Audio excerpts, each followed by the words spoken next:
Pardon, monsieur. Bonjour. Bonjour mademoiselle. Ah, vous parlez français? Oui, tout comme vous. Ah, c'est bien ça. J'ai une question. Vous vivez à la rue? Ça dépend. Ça dépend de quoi? La météo, si fait bon, si j'ai un bon plan. Moi, je suis à la recherche de pauvres. De quoi? De pauvres. De pauvres? Pauvres personnes. À la recherche de pauvres. Qu'est-ce que vous voulez dire par pauvre? Bah, souvent, les chômeurs gagnent moins de 1000 euros. Ce qui revient à dire que vous êtes pauvre. Ah d'accord.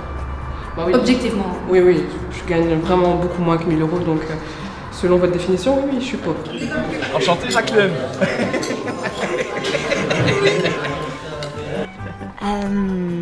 Bonjour, Madame Tilleux. Bonjour Jacqueline. On m'a dit que vous étiez ministre de... Vous étiez ministre? Mais de quoi exactement? Alors, je suis ministre de la Santé, de l'Action sociale et de l'égalité des chances. 3 compétences très, très importantes pour la cohésion en Wallonie. Ah, d'accord. Bonjour, Benjamin. Bonjour Jacqueline. Comment allez-vous? Vous-même? Ça va très bien. Alors voilà, vous savez qui je suis. Je suis à la recherche de personnes qui connaissent les pauvres. Et j'ai regardé votre livre qui a l'air très intéressant. Mais il est vraiment trop gros, donc je ne l'ai pas lu. Est-ce qu'on le voit bien? On le voit bien? Mais j'ai regardé la table des matières et je suis vraiment étonnée à quel point il y a plein de pauvres. C'est une remarque intéressante. Il y a surtout une grande variété Voilà. de pauvres ou de personnes qui vivent la précarité, l'exclusion. Donc c'est une chose que j'avais vraiment envie de mettre en évidence, et notamment à travers la table des matières, c'est que finalement cette précarité prend des formes très variées. Donc les idées préconçues qu'on a par exemple du SDF ou du mendiant, ça correspond seulement à une petite partie des personnes concernées. Après, il peut s'agir aussi de personnes qui vivent en caravane, ou même de personnes qui vivent en maison de repos, ou peut-être même à la prison de Namur, dont on ignore l'insalubrité. Mmh. Oui, j'ai vu que c'est vraiment très dégueulasse, les cellules. Vraiment très dégueulasse, c'est vraiment un bon résumé.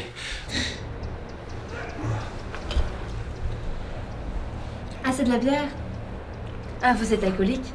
Ça va pas, c'est du iced tea. Ah, pardon. Vous êtes drogué alors? Ça va pas ou quoi? C'est parce que vous avez mauvaise mine. Enfin, je dis ça pour vous.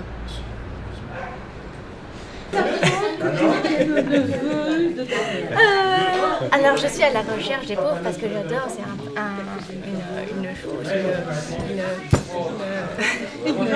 Qu'on n'en parle pas souvent. Oui, Voilà. tout à fait. Ouais. Ben, il faut en parler justement. Oui. Parce qu'il y en a de plus en plus en Belgique. Ça n'arrête pas. Il faudrait au moins inventer un petit logement, même s'ils n'ont pas d'argent, qu'ils aillent dormir gratos. Voilà. Surtout en hiver. Oui, voilà. Les journalistes s'intéressent à eux en hiver. Bon, là, on est en automne. Alors, il n'y a que des pauvres ici, dans cet endroit? La plupart, oui. Ok. Donc, ils gagnent moins de 1000 euros. Ouais. Ouais. Ils touchent 817 euros par mois. D'accord. La plupart, oui. Est-ce que vous y allez en famille? Ma mère, mon frère, oui, quand je suis obligé de les forcer pour qu'ils viennent. Ah, d'accord. Voilà. Et c'est convivial? Convivial, c'est bien ici. voilà. Ah oui. Pourtant, vu ici, quand je regarde les personnes, vous n'avez pas l'air pauvre. C'est pas vraiment la question que je sois pauvre. Pas pauvre, je ne le suis pas. Parce que si j'essaie de me merder, je trouve toujours pour manger, savoir dormir ou pas. Pauvre, je ne le suis pas. Est-ce que vous devez vous battre pour avoir votre plat? Ne pas avoir un... Genre, vous arrivez à 16h pour être sûr d'avoir un plat, sinon à 8h, il n'y en a plus? Non, Non, on n'est pas comme ça, non. Oui, mais est-ce qu'il y a des gens qui le prenaient? non. Est-ce que Si, des gens le faisaient? Oui, non, ils attendent que ça arrive, et qu'on débarrasse déjà le bol, et puis le plat arrive, bah, tout le monde est bien servi. Je fais ça à chaque fois, je suis maladroit. Voici un pauvre maladroit. Stéréotype. Ah, mais ça existe, ça existe. En fait, Donc vous êtes conseiller provincial, mais si demain il n'y a plus de pauvres, vous faites quoi? Vous avez plus de boulot? Ah, si demain il n'y a plus de pauvres, en tout cas j'aurais rempli une partie de mes objectifs dans mon boulot. Et donc s'il n'y a plus de pauvres, que je peux arrêter de travailler et que les gens, qu'on aurait aidé collectivement peuvent éventuellement m'aider à prendre ma retraite, ce sera avec grand plaisir. Mais ça c'est un scénario qui n'arrivera pas parce que vous savez la tâche est tellement grande que je pense qu'il faudra encore plusieurs générations avant d'arriver à éradiquer complètement la pauvreté.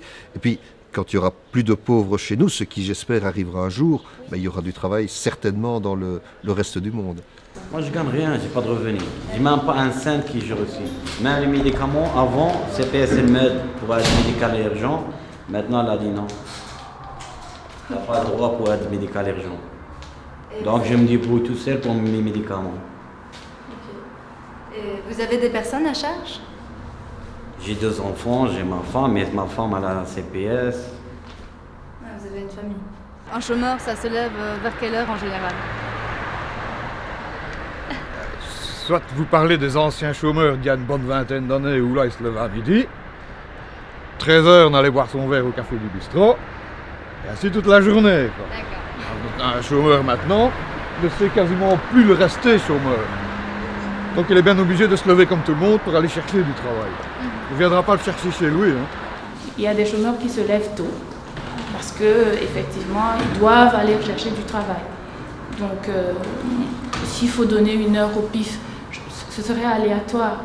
Je dirais, je sais pas moi, 7h, 8h, ça dépend des habitudes de vie de chaque individu.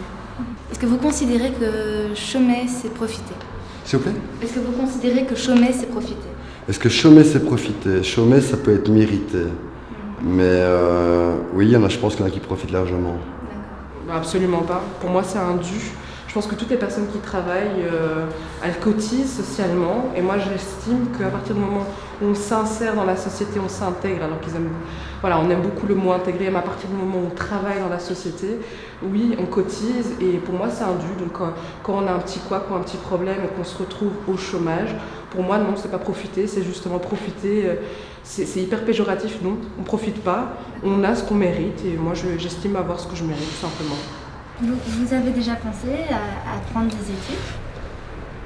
Oui, je suis éducateur. Pourquoi vous travaillez pas alors? Pour l'instant, c'est chaud, il n'y a pas de boulot. Oui, vraiment désolé. Vous pouvez me rappeler la question? Alors là, c'est bon. Est-ce qu'elle est bonne? Très bonne. Vous voulez la goûter? Oui, je viens. Elle est encore chaude. Pas dans son bol de ta cuillère à mademoiselle. Attendez. Non, ça va, il n'y a pas de problème. Mademoiselle? Il n'y a pas de problème. Mademoiselle? Perrine. Ah, c'est Perrine. Je vais manger la soupe. Tu peux pas? Elle va goûter la soupe. Ah, c'est vraiment un beau geste, ça. Ouais, voilà pourquoi c'est celui qui m'a brûlé ce mois-ci, quoi. Ah oui, d'accord. Excusez-moi. Fais-moi un petit bout de galette. Ouais, c'est là, vas-y, prends. C'est quand que le plat arrive pour que je puisse goûter avec vous. C'est que j'ai fini ma soupe. Allez plus vite. Pas que ça à faire. Je vais voir encore beaucoup de pauvres puisque je m'intéresse à eux. Qu'est-ce que je peux dire de votre part? Tout d'abord, de se prendre en main, d'aller chercher au fond de soi-même ses ressources pour pouvoir poser des pas qu'on n'a peut-être pas osé faire jusque-là. J'ai un message de Madame Tillieu. Vous savez qui c'est? C'est là, je ne savais pas non plus. Je lui ai dit que j'allais voir des pauvres et je lui ai demandé qu'est-ce que je pouvais leur dire. Elle m'a dit de se reprendre en main. Qu'est-ce que vous en pensez? De se reprendre en main? D'accord. Elle peut montrer l'exemple. Se reprendre en main. Donc si je comprends bien, selon Madame Tillieu, on ne se prend pas en main. Donc c'est-à-dire qu'on se laisse aller. Je ne sais pas, je ne vais pas... En tout cas, c'est comme ça que j'interprète de ce que vous dites. Imaginez ces paroles.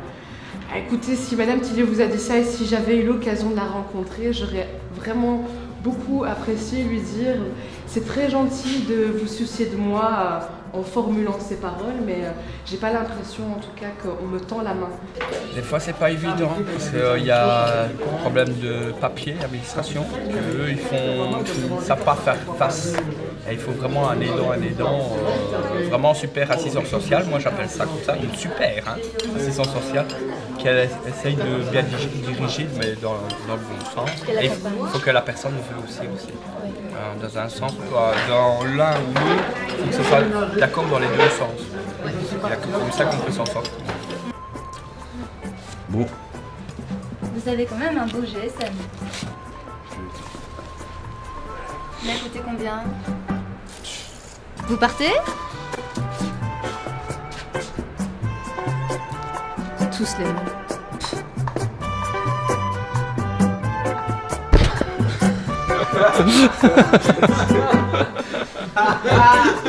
On est